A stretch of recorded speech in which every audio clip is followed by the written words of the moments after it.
Advice from a Caterpillar. The Caterpillar and Alice looked at each other for some time in silence. At last the Caterpillar took the hookah out of its mouth and addressed her in a languid, sleepy voice. "Who are you?" said the Caterpillar. This was not an encouraging opening for a conversation. Alice replied rather shyly, I hardly know, sir, just at present. At least, I know who I was when I got up this morning, but I think I must have been changed several times since then." "What do you mean by that?" said the Caterpillar sternly. "Explain yourself." "I can't explain myself, I'm afraid, sir," said Alice, "because I'm not myself, you see." "I don't see," said the Caterpillar. "I'm afraid I can't put it more clearly," Alice replied very politely, "for I can't understand it myself to begin with, and being so many different sizes in a day is very confusing." "It isn't," said the Caterpillar. "Well, perhaps you haven't found it so yet," said Alice, "but when you have to turn into a chrysalis (you will some day, you know), and then after that into a butterfly, I should think you'll feel it a little queer, won't you?" "Not a bit," said the Caterpillar. "Well, perhaps your feelings may be different," said Alice. "All I know is, it would feel very queer to me." "You," said the Caterpillar contemptuously. "Who are you?" Which brought them back again to the beginning of the conversation. Alice felt a little irritated at the Caterpillar's making such very short remarks, and she drew herself up and said very gravely, "I think you ought to tell me who you are first." "Why?" said the Caterpillar. Here was another puzzling question, and as Alice could not think of any good reason, and as the Caterpillar seemed to be in a very unpleasant state of mind, she turned away. "Come back," the Caterpillar called after her. "I've something important to say." This sounded promising, certainly. Alice turned and came back. "Keep your temper," said the Caterpillar. "Is that all?" said Alice, swallowing down her anger as well as she could. "No," said the Caterpillar. Alice thought she might as well wait, as she had nothing else to do, and perhaps after all it might tell her something worth hearing. For some minutes it puffed away without speaking, but at last it unfolded its arms, took the hookah out of its mouth again, and said, "So you think you're changed, do you?" "I'm afraid I am, sir," said Alice. "I can't remember things as I used, and I don't keep the same size for 10 minutes together." "Can't remember what things?" said the Caterpillar. "Well, I've tried to say, 'How doth the little busy bee?' but it all came different," Alice replied in a very melancholy voice. "Repeat, 'You are old, Father William,'" said the Caterpillar. Alice folded her hands and began. "You are old, Father William," the young man said, "and your hair has become very white. And yet you incessantly stand on your head. Do you think at your age it is right?" "In my youth," Father William replied to his son, "I feared it might injure the brain. But now that I'm perfectly sure I have none, why, I do it again and again." "You are old," said the youth, "as I mentioned before, and have grown most uncommonly fat. Yet you turned a back somersault in at the door. Pray, what is the reason of that?" "In my youth," said the sage, as he shook his grey locks, "I kept all my limbs very supple by the use of this ointment, 1 shilling the box. Allow me to sell you a couple." "You are old," said the youth, "and your jaws are too weak for anything tougher than suet. Yet you finished the goose, with the bones and the beak. Pray, how did you manage to do it?" "In my youth," said his father, "I took to the law, and argued each case with my wife, and the muscular strength which it gave to my jaw has lasted the rest of my life." "You are old," said the youth. "One would hardly suppose that your eye was as steady as ever. Yet you balanced an eel on the end of your nose. What made you so awfully clever?" "I have answered 3 questions, and that is enough," said his father. "Don't give yourself airs.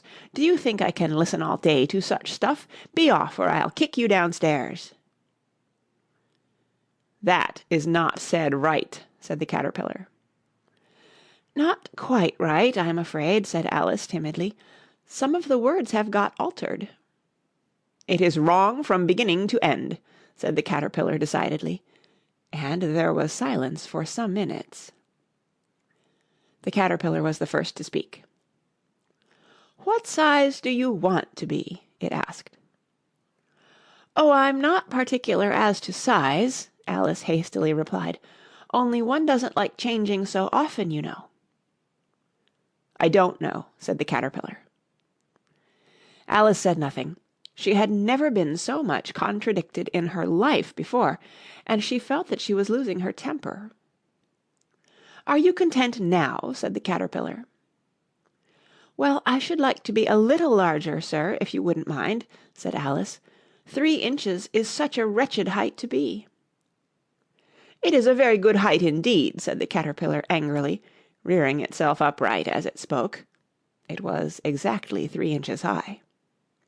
"But I'm not used to it," pleaded poor Alice in a piteous tone. And she thought to herself, "I wish the creatures wouldn't be so easily offended." "You'll get used to it in time," said the Caterpillar, and it put the hookah into its mouth and began smoking again. This time Alice waited patiently until it chose to speak again. In a minute or two the Caterpillar took the hookah out of its mouth and yawned once or twice and shook itself. Then it got down off the mushroom and crawled away in the grass, merely remarking as it went, "One side will make you grow taller, and the other side will make you grow shorter." "One side of what? The other side of what?" thought Alice to herself. "Of the mushroom," said the Caterpillar, just as if she had asked it aloud, and in another moment it was out of sight. Alice remained looking thoughtfully at the mushroom for a minute, trying to make out which were the 2 sides of it, and as it was perfectly round she found this a very difficult question. However, at last she stretched her arms round it as far as they would go, and broke off a bit of the edge with each hand. "And now which is which?" she said to herself, and nibbled a little of the right-hand bit to try the effect. The next moment she felt a violent blow underneath her chin. It had struck her foot. She was a good deal frightened by this very sudden change, but she felt that there was no time to be lost, as she was shrinking rapidly. So she set to work at once to eat some of the other bit. Her chin was pressed so closely against her foot that there was hardly room to open her mouth, but she did it at last, and managed to swallow a morsel of the left-hand bit. "Come, my head's free at last," said Alice in a tone of delight, which changed into alarm in another moment, when she found that her shoulders were nowhere to be found. All she could see, when she looked down, was an immense length of neck, which seemed to rise like a stalk out of a sea of green leaves that lay far below her. "What can all that green stuff be?" said Alice. "And where have my shoulders got to? And oh, my poor hands! How is it I can't see you?" She was moving them about as she spoke, but no result seemed to follow, except a little shaking among the distant green leaves. As there seemed to be no chance of getting her hands up to her head, she tried to get her head down to them, and was delighted to find that her neck would bend about easily in any direction like a serpent. She had just succeeded in curving it down into a graceful zigzag, and was going to dive in among the leaves, which she found to be nothing but the tops of the trees under which she had been wandering, when a sharp hiss made her draw back in a hurry. A large pigeon had flown into her face, and was beating her violently with its wings. "Serpent!" screamed the pigeon. "I'm not a serpent," said Alice indignantly. "Let me alone." "Serpent, I say again," repeated the pigeon, but in a more subdued tone, and added with a kind of sob, "I've tried every way, and nothing seems to suit them." "I haven't the least idea what you're talking about," said Alice.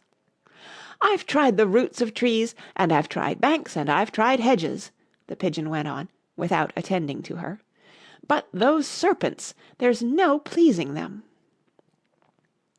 Alice was more and more puzzled, but she thought there was no use in saying anything more till the pigeon had finished. "As if it wasn't trouble enough hatching the eggs," said the pigeon, "but I must be on the lookout for serpents night and day. Why, I haven't had a wink of sleep these 3 weeks." "I'm very sorry you've been annoyed," said Alice, who was beginning to see its meaning. "And just as I'd taken the highest tree in the wood," continued the pigeon, raising its voice to a shriek, "and just as I was thinking I should be free of them at last, they must needs come wriggling down from the sky. Ugh! Serpent!" "But I'm not a serpent, I tell you," said Alice. I'm a—" "Well, what are you?" said the pigeon. "I can see you're trying to invent something." "I'm a little girl," said Alice, rather doubtfully, as she remembered the number of changes she had gone through that day. "A likely story indeed!" said the pigeon in a tone of the deepest contempt. "I've seen a good many little girls in my time, but never one with such a neck as that. No, no, you're a serpent, and there's no use denying it. I suppose you'll be telling me next that you never tasted an egg." "I have tasted eggs, certainly," said Alice, who was a very truthful child, "but little girls eat eggs quite as much as serpents do, you know." "I don't believe it," said the pigeon, "but if they do, why then they're a kind of serpent. That's all I can say." This was such a new idea to Alice that she was quite silent for a minute or two, which gave the pigeon the opportunity of adding, "You're looking for eggs, I know that well enough, and what does it matter to me whether you're a little girl or a serpent?" "It matters a good deal to me," said Alice hastily, "but I'm not looking for eggs as it happens, and if I was I shouldn't want yours. I don't like them raw." "Well, be off then," said the pigeon in a sulky tone, as it settled down again into its nest. Alice crouched down among the trees as well as she could, for her neck kept getting entangled among the branches, and every now and then she had to stop and untwist it. After a while she remembered that she still held the pieces of mushroom in her hands, and she set to work very carefully, nibbling first at one and then at the other, and growing sometimes taller and sometimes shorter, until she had succeeded in bringing herself down to her usual height. It was so long since she had been anything near the right size that it felt quite strange at first, but she got used to it in a few minutes, and began talking to herself as usual. "Come, there's half my plan done now. How puzzling all these changes are! I'm never sure what I'm going to be from one minute to another. However, I've got back to my right size. The next thing is to get into that beautiful garden. How is that to be done, I wonder?" As she said this, she came suddenly upon an open place, with a little house in it about 4 feet high. "Whoever lives there," thought Alice, "it'll never do to come upon them this size. Why, I should frighten them out of their wits."